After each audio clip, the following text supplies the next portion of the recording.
De l'indifférence. L'amour élevé n'est pas indifférence, il n'est pas hautain. Mais c'est de la compassion. C'est comme un papa, une mère, une vraie mère qui aime son enfant. Quand Dieu développe cet amour en toi, c'est impressionnant. Tu commences à engendrer des fils et des filles. Dieu peut t'amener toutes sortes de blessés. Il peut te faire confiance. Lorsqu'un pasteur arrive à former des fils qui eux-mêmes deviennent des pères, l'église grandit.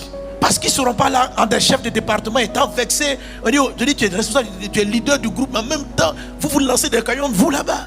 Père, ce n'est pas lié à l'âge. On peut être très jeune et puis avoir un cœur de père. Il y a des gens qui ont 70 ans, mais ils n'ont pas un amour élevé. Un amour élevé couvre. L'amour élevé va venir du passage. Le passage dit, j'ai appris que... Il dit, non, papa, laisse, je vais régler. Il dit, non, j'ai appris que tu as un élément. Il dit, ça va aller, je vais régler.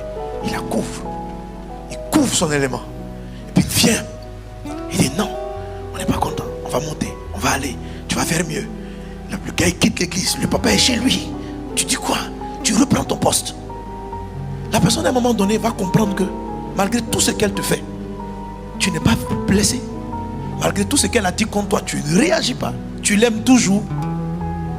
Tu es en train de montrer que ton amour est au-dessus de ce qu'elle est en train de faire. À un moment donné, elle va s'ouvrir et tu vas la prendre. La faire sortir de son puits d'amertume, de rejet, Quand des pasteurs arrivent à avoir des fils qui ont un amour élevé, c'est extraordinaire. L'église rentre dans une croissance impressionnante. Alors comment on fait pour avoir l'amour élevé? Alléluia. La première des choses, c'est bien sûr la mentalité de père. La deuxième chose, c'est de travailler l'art de faire du bien à ceux qui vous font du mal. Ne sois pas indifférent devant la méchanceté. Mais quand tu te trouves quelqu'un qui a mal fait, toi-même réfléchis à lui faire du bien. Décide de faire du bien à tes ennemis. Faire du bien à ses ennemis, c'est différent de ne rien faire à ses ennemis. Faire du bien à ses ennemis, c'est supérieur à pardonner à ses ennemis.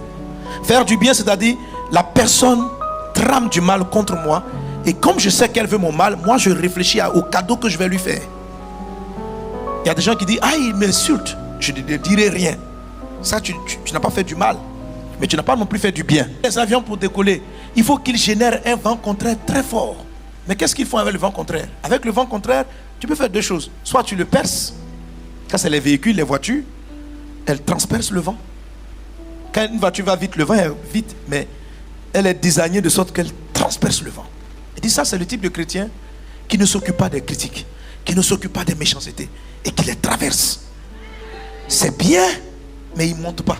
Par contre, si cette voiture avait des bras ouverts, c'est-à-dire des ailes, le vent opposé, si elle accueillait le vent allait la faire monter. Ce qui fait aller en hauteur, c'est qui vient contre toi, les critiques, le rejet, la méchanceté. Le vent contraire est l'outil pour monter.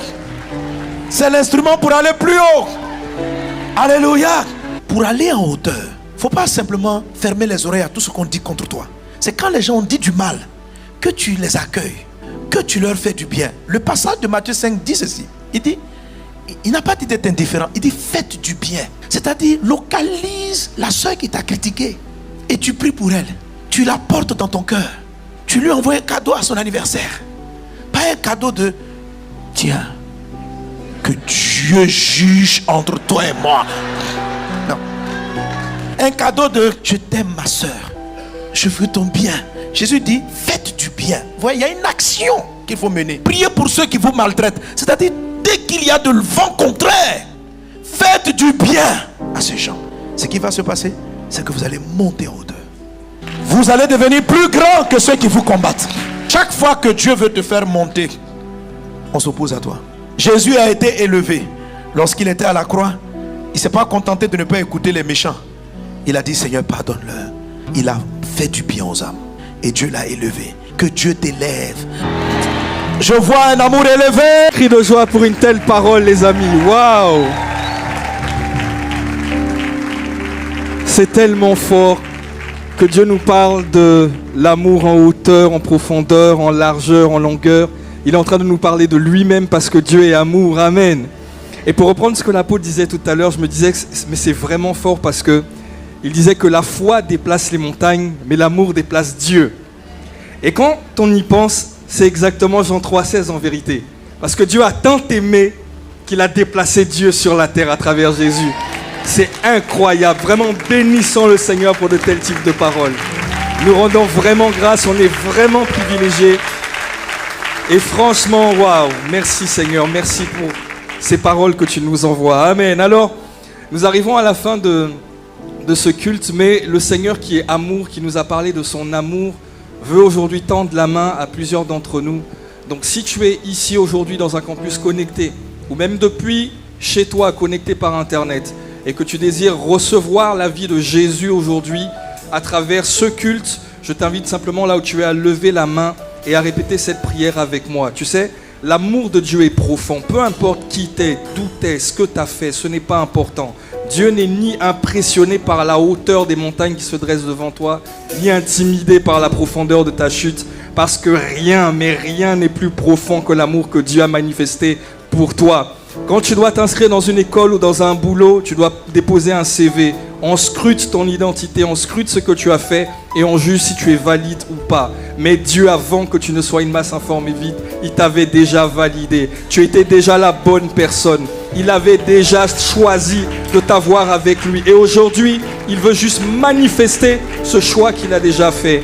Alors lève la main simplement là où tu es et puis répète cette prière après moi. Dis, Seigneur Jésus, je te remercie pour ton amour. Je te remercie pour ton amour. Je te demande pardon Je te demande pardon pour mes péchés. pour mes péchés. Aujourd'hui, Aujourd'hui, je fais de toi je fais de toi le Seigneur de ma vie le Seigneur de ma et vie le Sauveur de ma vie. et le Sauveur de ma vie. Prends-la Prends-la et fais de moi et fais de moi ce que tu veux que je sois. Tu veux que je Dans le nom de Jésus. au nom de Jésus. Amen. Amen. Amen.